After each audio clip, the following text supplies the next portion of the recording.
Born a simple girl from the plains of Oklahoma, Rue McClanahan has led anything but a simple life.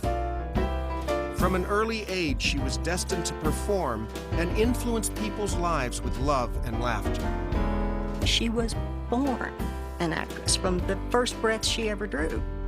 Even through her many marriages and romances, she has continued to look on the bright side of life. I just popped up out of nowhere and said to him, "I'd like to marry you." And he looked very surprised. Rue's love life has always been very important to her, and consequently, it's a source of great entertainment for her friends. But she loves playing the bride. For over 30 years on television, she has proven that sexy is not an age, but a state of mind. I didn't realize that it was giving some women across America the freedom that they had felt they hadn't had up until then.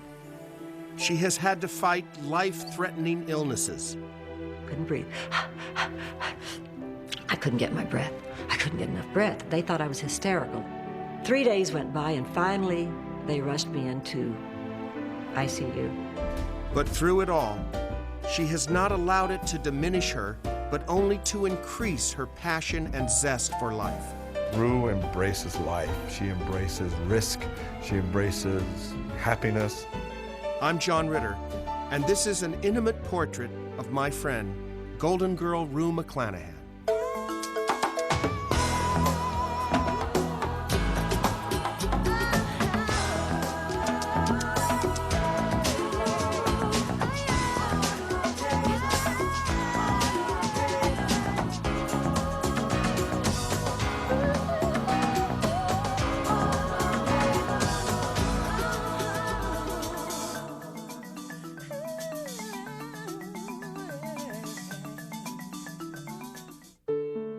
Rue McClanahan's glamour and vitality have inspired women of all ages to celebrate their femininity and individuality.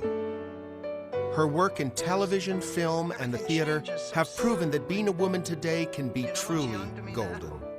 40. Suddenly, 40 is young. Oh, aren't you sweet? All I really wanted to do when I started out was to be a good influence, to make a difference. I adore her. I simply adore her. She's so giving, and she's so courageous. Rue is an amazingly talented woman, a really first-rate actress, and a delicious comedian. She's like nobody else I know. She's not a rubber stamp of anybody. She's her own person. She's the funniest lady in the world, so unusual, so talented in every way that she's an embarrassment. Eddi-Rue McClanahan was born in Helton, Oklahoma, a small town outside of Tulsa where life was simple and everybody knew your name. And to this day, Rue's hometown friends still know her by her given name, Eddi-Rue, even though she shortened it long ago when she entered into show business. Rue was the firstborn of 2 daughters for Bill and Rue McClanahan, and from an early age, she was always encouraged to dream big. Her parents showed her by example that anything was possible. They both worked, they were both business people back in a time where it was unusual for women to work. And I think that sort of set the environment, set the stage for Rue and me, because that was the norm to us. Her father, Bill, was a general contractor, and her mother, Rue, owned a beauty shop in town. As busy as they both were, Bill and Rue always found time for their family. They were loving parents. Bill and Rue both worshiped the ground that Eddi-Rue walked on. And sometimes that ground was shaky. She was about 2.5, and we had the preacher over for Sunday dinner. And the preacher's name was Brother Duck. She looked at him a long time, and you could see the bells ringing, Duck, you know. She got a spoonful of mashed potatoes, and she threw it right at his face and hollered, "Duck!" When Rue was a toddler, the economy was in a state of depression, and her father, Bill, had to move the family to another town in Oklahoma in order to find work. Mother and Bill moved us to Durant when he was off during the Second World War. Durant was and still is a charming, sleepy, quiet little Oklahoma town of maybe 15,000. Even though Rue lived in a small town, her mother was committed to teaching her about the performing arts by bringing her to dance class. She was born an actress from the first breath she ever drew. I remember Mother having to kind of really convince me this was a good idea. And I reluctantly went to class. Well, I fell in love with it. I was a natural. I was a natural dancer. When Rue was 5 years old, life as an only child ended. Her sister Melinda was born. I never looked at Melinda as a baby so much as my pal. I was 5 years ahead of her and taught her everything. She was a friend, even though she was, my big sister. She was a friend. When Rue reached the 7th grade, the McClanahans moved again, this time to Ardmore, Oklahoma. But Rue didn't take to this uprooting easily. It's true that Ardmore and Durant are only 60 miles apart, though to me at that time, it might as well have been China. It was across the world as far as I was concerned. She was a new girl in school, which I'm sure wasn't easy because most of us had known each other for years. We lived out in the country, so I couldn't mix and mingle with the kids the way I had in Durant. I was isolated, and it took me half a year to make friends, and the way I did it was I had a birthday. I invited all of the gang in the 9th grade that I wanted to be a part of to come to my birthday party, hoping a few might accept. They all accepted. Rue soon became one of the most popular students in school, and she was also running her own business. Her dance instructor decided to move out of town and asked her if she would take over his studio. I became his partner, and I took over the dancing school, and he and I were equal partners. And then the next year, it was all mine. My final year in high school, I ran the dancing academy by myself. Rue and I danced quite a bit for programs, like garden clubs or something. They would need some type of entertainment, and boy, off we would go. I remember Melinda and I had a tap dance that was set to Orchids in the Moonlight. And we also did Me and My Shadow. We did each of them several times. Rue's parents encouraged her to pursue her dreams of being a performer as long as her grades in school didn't suffer.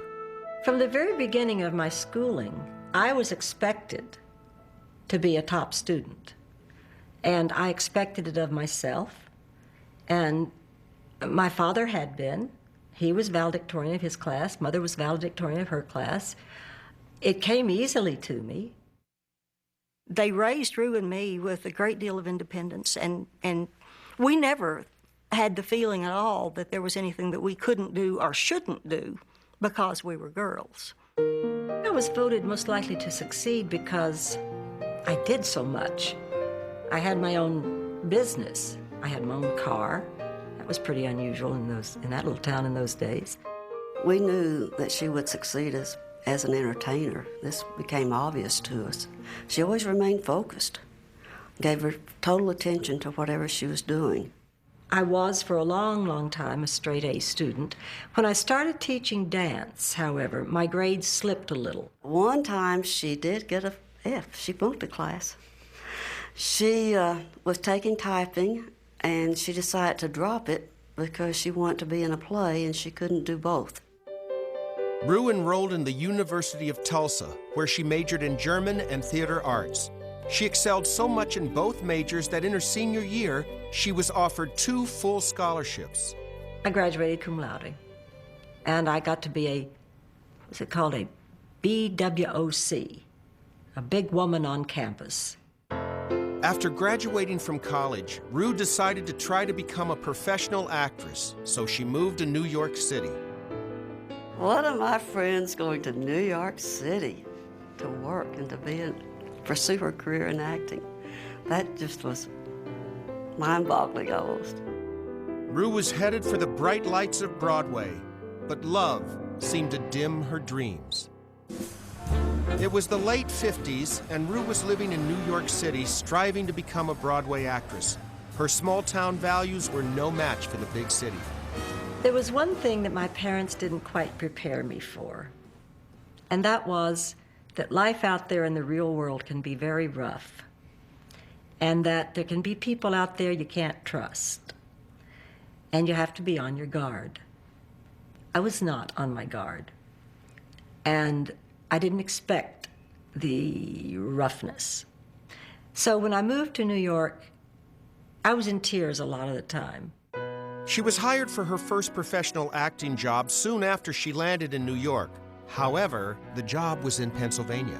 Went to the Erie Playhouse right after a few months here in New York. I got a job as the ingenue of all things. And there I met my first husband. And I trusted him to be the fine fellow he seemed to be. In fact, my mother came up and visited, and she said, now, if you get involved with anybody, that's the fellow I want you to get involved with. Rue fell in love with fellow actor Tom Bish, and within a year of their first meeting, they were wed. But marriage seemed to finish the romance. He very shortly, not exactly tired of our marriage, but he panicked. He panicked. He couldn't face the responsibility anymore, which was, to me, unthinkable. I'd never known this with anybody. I couldn't explain it. As the months passed, Rue's marriage continued to fall apart. To make matters worse, she found out that she was pregnant. So I went through the last 4 months of the pregnancy in great trauma, misery, because I was afraid. He kept saying, just don't talk to me about it until the baby comes, then we'll see. And so I went back to Ardmore for the last month of my pregnancy and had the baby there. And while I was at the hospital, I called Tom and said, the baby's on its way. Mark was born in a hospital there in Ardmore. And I was there and went up to see them, and she was very despondent. I couldn't stop crying. I kind of went to pieces. I cried for 36 hours, and I was exhausting myself. And of course, it wasn't good for the baby either. And so the doctor called Tom and told him that if he wanted to contribute to our health and possibly lives, he'd better get up here to the hospital and convince me that he loved me. He came running into the hospital and did a very good performance. He was a good actor. Threw himself across my bed and said, I've been so silly, how could I have been so stupid, I love you, and I thought everything was fine, like in the movies. I thought, good, the happy ending. But the next morning, he left, and I didn't see him anymore after that. After a quick divorce, Rue now had to face life as a single mother. The one thing I knew that I couldn't do was go back to New York City with this infant. I knew I couldn't do that.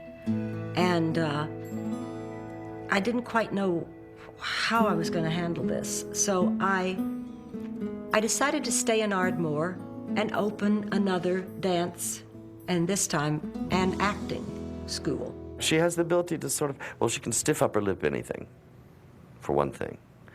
And I think probably she is selfish enough to know that you can't go on weeping. I knew I couldn't stand living in Ardmore too much longer. I was living with my parents, and I had a new baby, and they had their ways of bringing him up. I had my ideas of how to bring him up. Rue was still upset by her divorce and took solace in one of her best friends, Norman Hartwig. He became a great source of comfort for her, so Rue decided to move closer to Norman. Mother said to me, well, now, if you're going to be living in the same city as Norman, I want you to get married. Well, remember, this was 1959, and I thought, oh, yes, Mother. But Norman wanted to marry me, and I was considering marrying him. She needed to marry Norman I think as a validation, of her worth, because she really felt trashed. In 1959, soon after her divorce became final, Norman and Rue married, and for the first time in a long time, she felt secure. They supported each other, and I think they both cared about each other. They were very good friends, and I think they thought it would build and be more than that. Norman and I just came to realize that we really weren't in love. It had been a wonderful friendship. He was, I guess, my best friend, but it wasn't a marriage. After a few years of marriage, Rue divorced Norman, ending her second marriage. It was back to the theater and back to New York City, only this time with her son in tow. Then I thought it would be a good idea if we went off, struck out on our own in New York. She'd run home and cook dinner, you know, and say, okay, see ya. Take care of yourself, I'll be back, you know, and she'd go off to do the play. Or sometimes I'd go with her, you know, and watch the play until I had seen it so many times that I memorized it. It was 1964, and Rue was determined to find work in the theater. Her tenacity finally paid off when she landed a role in her biggest production yet, The Secret Life of Walter Mitty. It took me 4 auditions to get into that show. In the show also was a young man dancer named Peter DeMeo. Now, Peter was waiting to hear whether some playhouse was going to hire him to do Galileo. I thought, oh, please, God, let him get Galileo. Let him get Galileo. Let him go do Galileo, because I knew, I sensed that Peter DeMeo was going to get me if he didn't get out of town. I just felt that I was somehow in his thrall. I couldn't escape this man. Sure enough, he didn't get that Galileo. We were in The Secret Life of Walter Mitty together for 4 weeks of rehearsal and 11 weeks of playing. Life was going well for Rue. She was working as an actress, and she met a man who she was crazy about, but her hectic schedule left little time for her 7-year-old son, Mark. Finally, succumbing to pressure from her mother, Rue sent Mark to live with her in Oklahoma. I spent many a tearful day and night when he was in Oklahoma. It hurt a lot of times because, you know, there was certainly a lot of love for both my grandparents and my mother, and I didn't want to let either of them down. The only time I was really afraid of losing Mark was when he was in the 1st grade in Ardmore, and I was in New York. I was making $55 a week. After that, it was unemployment insurance. And I got a letter from my sister saying, if you don't come and get Mark, Sheridan and I are going to start adoption procedures and see if we can adopt him. I said, look, you know, if it'd be better for Mark, then, you know, I'll bring him into my family, at least for a while, until you can get to the point where you can take him back. And I thought, oh my Lord, can that happen? I've got to get him with me. I've got to get him with me. I felt for Rue because I knew what she wanted and wanted it so badly. And it was so hard to come by. I always wanted the family, and I always wanted the acting career. I wanted them equally. One was as important as the other. It was the late 60s, and Rue was working steadily in off-Broadway productions, but she didn't feel complete. She wanted to marry Peter DeMeo and bring Mark back from Oklahoma to live with them. She thought that she needed a husband, you know, for a father for the child, you know, which I think is correct. You do. I just, she made a hasty choice, I guess. Rue married Peter, but the marriage was unsteady from the start, and the thought of divorcing once again was not an option for Rue. I'd been divorced twice already. I was determined not to get divorced again. No matter what it took, I was going to make this marriage work. Well, I didn't have whatever it took. Maybe Rue didn't have what it took, but she spent years trying. She struggled valiantly to keep that relationship, to keep that structure, so that she would feel that Mark had a home and could live with her and, you know, be a real family, so to speak, even though it was a dysfunctional relationship. I felt at the time it would have been much better off if he was out of the picture. It was definitely a lot of pain during that period. That was very, very traumatic. And that's about the time I decided I had to get out of this. After 7 years of marriage to Peter, Rue finally filed for divorce, ending her 3rd marriage. When I was growing up, I pictured being happily married. I always expected to be happily married once and forever. That's what I thought would happen. Rue was dejected by yet another failed marriage, but she found acting helped ease her pain. She was cast as a lead in a Broadway show, Jimmy Shine, playing opposite Dustin Hoffman. While on Broadway, she was also cast as a villainess in a popular daytime television serial. Another World was a landmark for me because it was a soap opera. And for the first time, my mother stopped saying, "Why don't you come back to Ardmore and open a dancing school?" Because now she could turn it on and see me several times a week. Now it's real to her. It's legitimate. I'm an actress. Next, as Rue's Broadway career takes off, Hollywood discovers her. It was the early 70s, and although Rue was a daytime television star, it was a small play called Who's Happy Now that she appeared in 3 years earlier that prompted television producer Norman Lear to offer her a guest spot on his sitcom All in the Family. Norman was so impressed with Rue's comedic ability that he cast her in her new TV show called Maude. I had never heard of Rue McClanahan, which is an odd name to begin with. But I was doing the series Maude, and Norman Lear told me that he was bringing in Rue McClanahan to play my next-door neighbor, my best friend.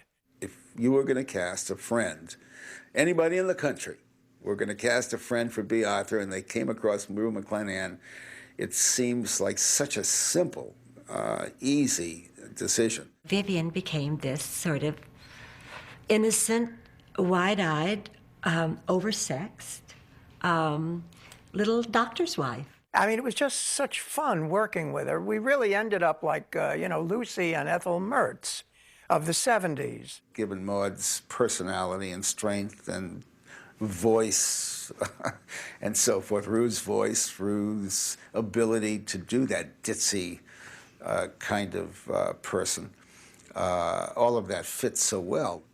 I learned a lot from B. Arthur about how to do sitcom because I'd never done sitcom before. And I remember thinking those first few shows, I was so nervous, and I kept thinking, this bears a slight resemblance to acting. Vivian, darling. Rue not only became a part of a hit television show, she was also a part in changing TV's landscape by pushing the boundaries of censorship to new limits.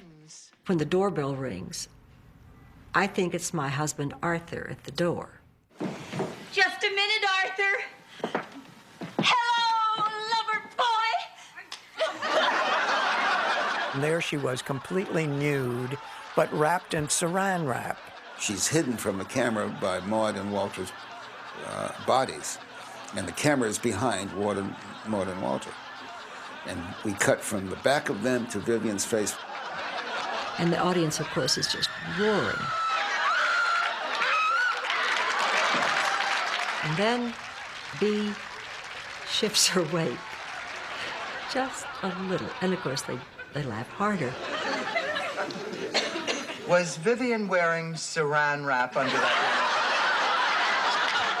It may be the longest laugh in television history.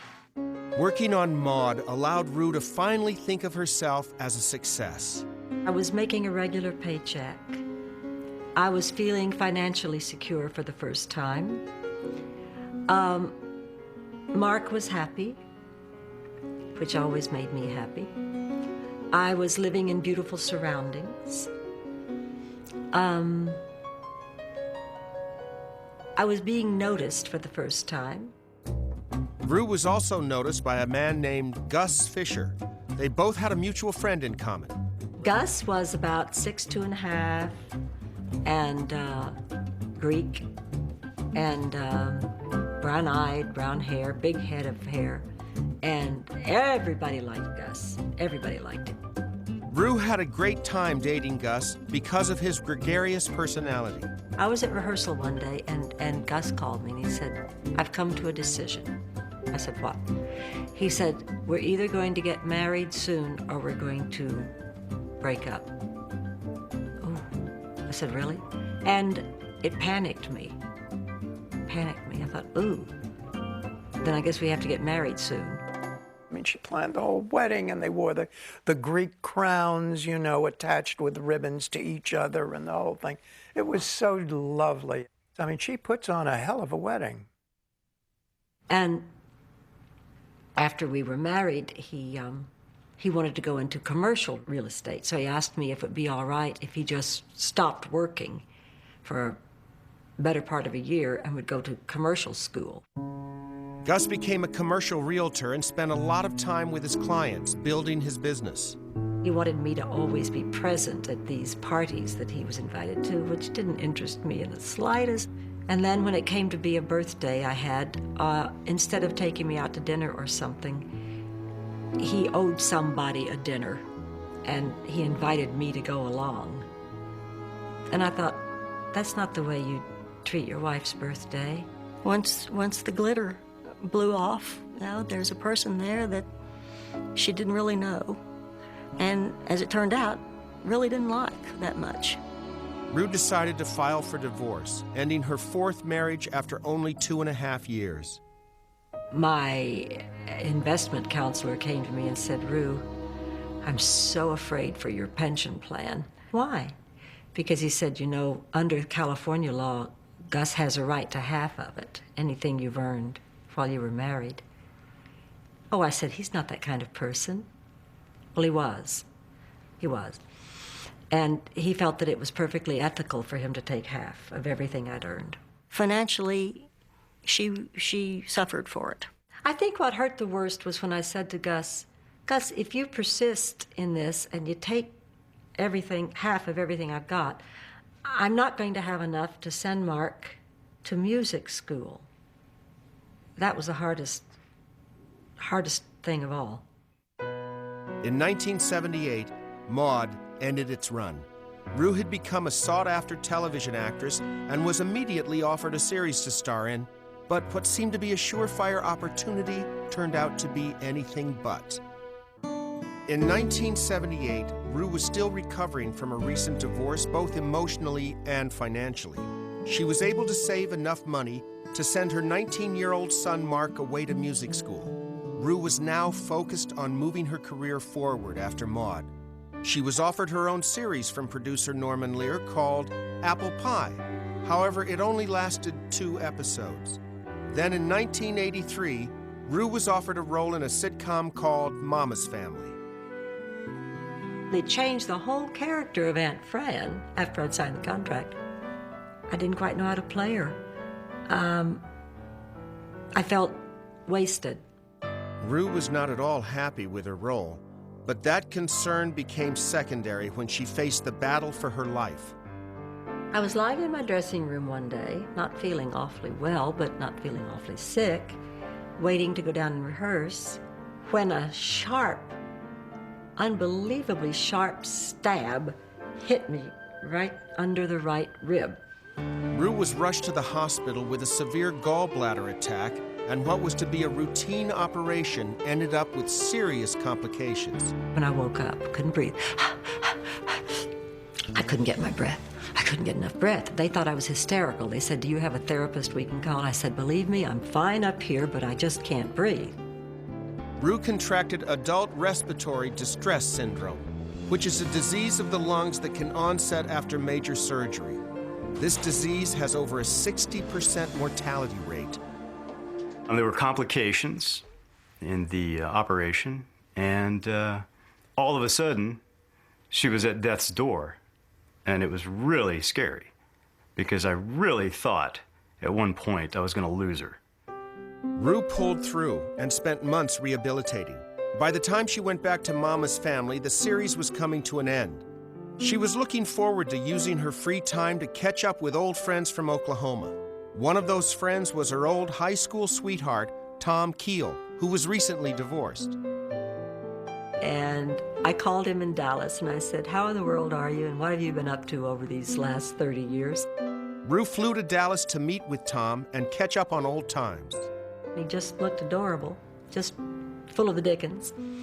And he was divorced and he was loose, free. They got reacquainted and renewed their high school friendship.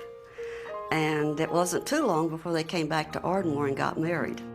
It was one of those stories where everybody was supposed to live happily ever after, but they did realize that they weren't the little kids anymore. We were married for a year when we decided that maybe this wasn't such a good idea after all. She is the total romantic, the total romantic. But then comes the light of day and she thinks, holy God, what have I done here, you know? And that's the end. It's very quick and it's very clean.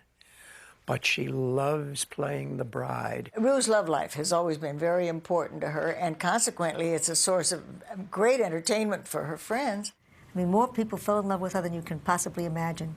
She had the outline for a book that she never finished, which was called My First 5 Husbands.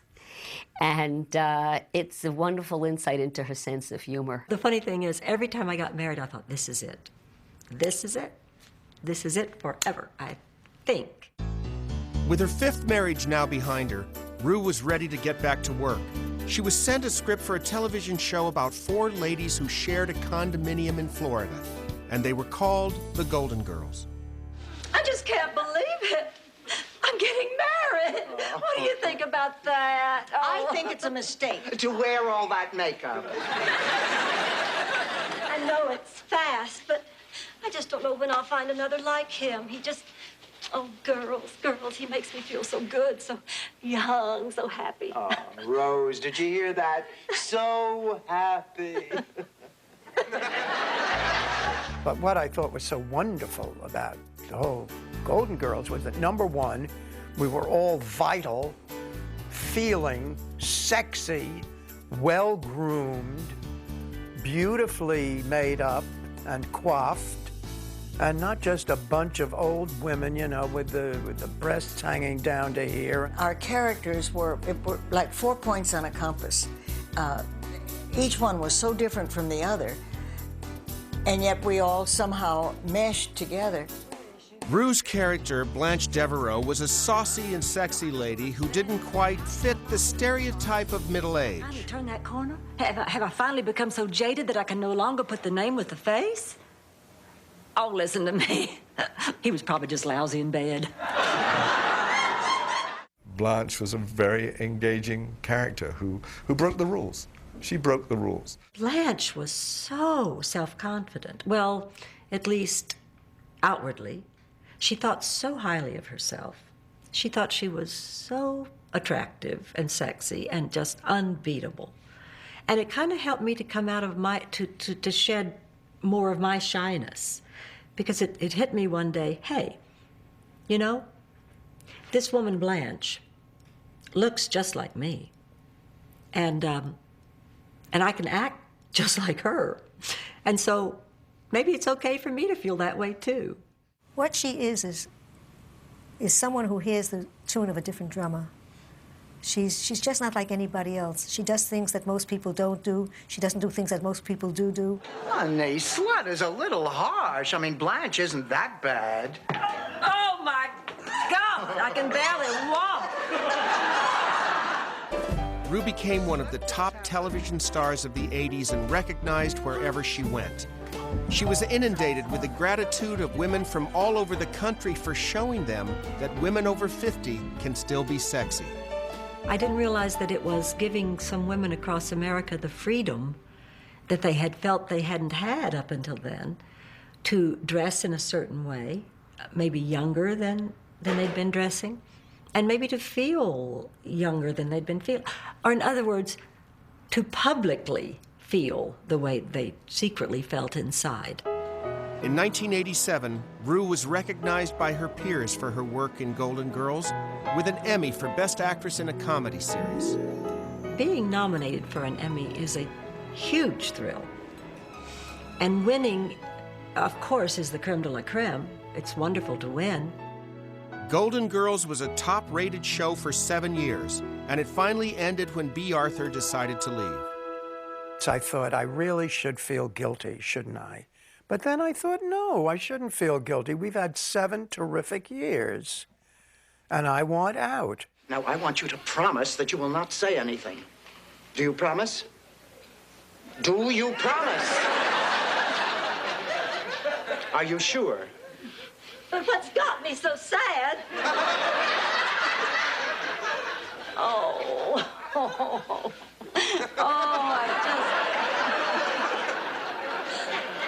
I just never never had two better friends.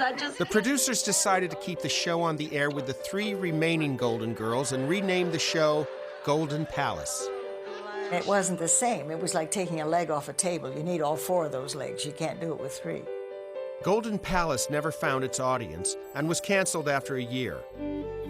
Rue turned her attention and passions to her charitable causes, especially animal rights. Both Rue and I and Betty, and were very heavily involved in animal rights issues. I feel very, very sympathetic, compassionate toward those critters who can't speak. They are, after all, our wards. They are our responsibility. We've taken the world away from them. For years, Rue has championed the cause of saving animals' lives, but she would soon again find herself in a battle to save her own life. In 1997, after more than 25 years on television, the chance to perform on stage lured Rue back to New York City. But it was what she found backstage that made her stay for good. Lo and behold, I went out to get some coffee. As I was coming back, there stood a man in the other room talking to the producers and the director. A man in a blue blazer. Good-looking guy. I thought, who could that be? Morrow Wilson was a friend of the play's producer and was helping with the production. So I sort of took the bull by the horns one day and I said, golly, I've got so many lines to learn. Is there anybody who has any time who could come over to my house, my apartment, before rehearsals, give me an hour and a half a day or something?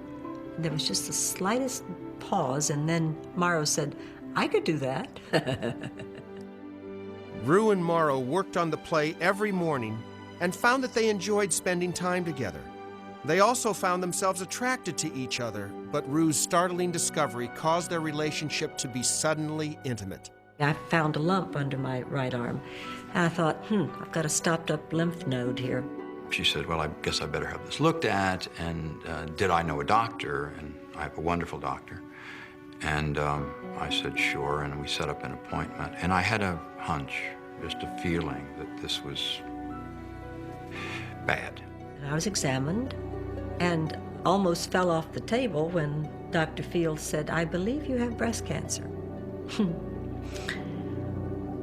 I got dizzy. My blood pressure dropped. I had to hold on to the table. I couldn't quite get my breath. I thought, oh God, what else is going to happen to this woman? And we all know it's one of the scariest things in the world. So they sent me to a surgeon, and the surgeon said, I recommend a double mastectomy as soon as possible.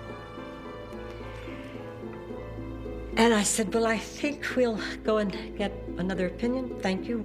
It's like, what did she do to deserve this? And so the fact that she had this dreadful, frightening thing happen to her was just a dreadful, frightening thing happening to us, and we had to deal with it. And he said, I'm here with you if you want me, whatever it takes, through the long haul, as he put it. He said, even if you have to have a double mastectomy, I'm here if you'll have me. Well, I was in love with him.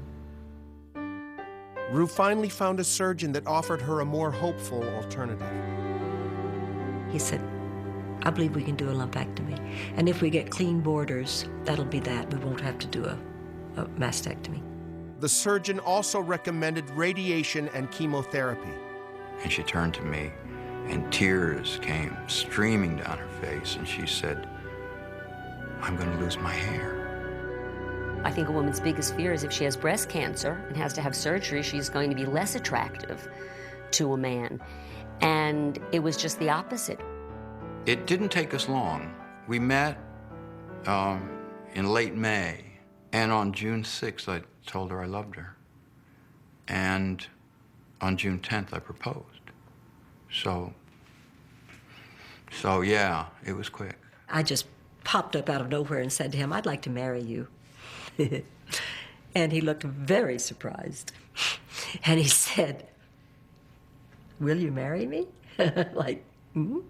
And I said, yes. And then he said, will you marry me? And I said, yes. Marital record is bad on both sides. Let's see a counselor.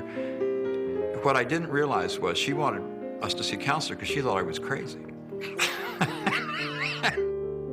I think when I married my other husbands, I knew the good parts about them. And I learned the bad parts, the difficult parts after marriage. I think in the case of Morrow, I knew the challenges involved. And the wonderful thing about Morrow is how supportive he's been all the way through this. And I never get the impression that he married Rue McClanahan, the star. He married the lady. Rue is the love of my life. She means everything to me. Rue embraces life. She embraces risk. She embraces happiness, any kind of emotion. She's there for it. She lets it sweep over her, become part of her. I admit that a lot of times I look down on her innocence and on her naivete, you know. I think, oh, Rue, come on, you know. But then I think, what the hell? I mean, there's such joyousness there, you know. I have had women everywhere from a nightclub to a church come up and tell me, you're her sister. Oh, I love her. Please tell her how much I love her.